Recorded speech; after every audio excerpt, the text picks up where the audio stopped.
বিতর্ক আর বিজেপি যেন সমর্থক শব্দ হয়ে দাঁড়িয়েছে। বিতর্ক যেন কিছুতেই পিছু ছাড়ছে না গেরুয়া শিবিরের। অবলা পথ কুকুরদের মেরে ফেলার নিদান নিয়ে বিস্ফোরক মন্তব্য। জাতীয় রাজনৈতিক মহলে তোপের মুখে খোদ বিজেপি সাংসদ।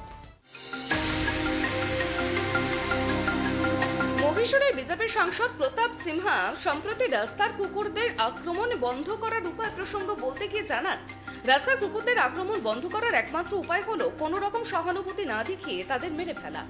তার এই মন্তব্যের জেরেই শুরু হয়েছে বিতর্ক। মহীশূর সিটি কর্পোরেশনের আধিকারিকদের সঙ্গে দেখা করার পর মহীশূরের বিজেপি সাংসদ প্রতাপ সিনহা জানান, পশুপ্রেমীদের কারণে তারা কোনো পদক্ষেপ করতে পারছেন না। যখন তাদের শিশুদের কুকুর কামড়ে দেয় তখন তারা সমস্যাটা বুঝতে পারেন। পথ কুকুরদের খাওয়ালে কোনো ভালো হবে না। তারা যেমনটা দেখান সমাজসেবার মতো অতটাও মহৎ কাজ হয় না এখানে। এই সমস্যা সমাধান করতে রাস্তার কুকুরদের মেরে ফেলতে হবে। সম্প্রতি তেলেঙ্গানার বিভিন্ন জায়গায় শিশুদের কুকুরের আক্রমণের মুখে পড়তে হচ্ছে। কয়েকদিন আগে হায়দ্রাবাদে এরকমই এক ঘটনার নজির মিলেছিল। সেখানে 5 বছরের শিশুকে ঘিরে ধরে রাস্তার কুকুররা, তাদের আক্রমণে শেষ পর্যন্ত মৃত্যু হয় ওই শিশু। সাংসদ জানিয়েছে, এই ঘটনার পর মহীশূরেও ভয় দেখা গিয়েছে।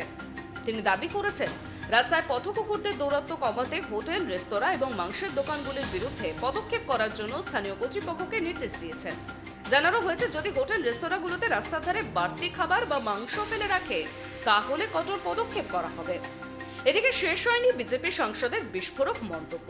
তিনি সাংবাদিকদের জানান, এমনকি সংবাদ মাধ্যমেও রাস্তার কুকুরদের ওপর হামলার ঘটনা তুলে ধরে। কুকুরের প্রায় 10টি কুকুরছানা থাকে। কোনো রকম সহানুভূতি ছাড়াই তাদের নির্মূল করতে হবে। যদি এই ধরনের কুকুরকে এড়িয়ে চলতে হয় তবে মিডিয়ার উচিত তাদের দ্বারা শুরু করা এই পদক্ষেপ প্রতিবেদন দেখানো বন্ধ করা। তিনি আরো জানান, আপনারা কয়েকদিনের জন্য চুপ থাকুন এবং আমাদের পদক্ষেপ করার অনুমতি দিন।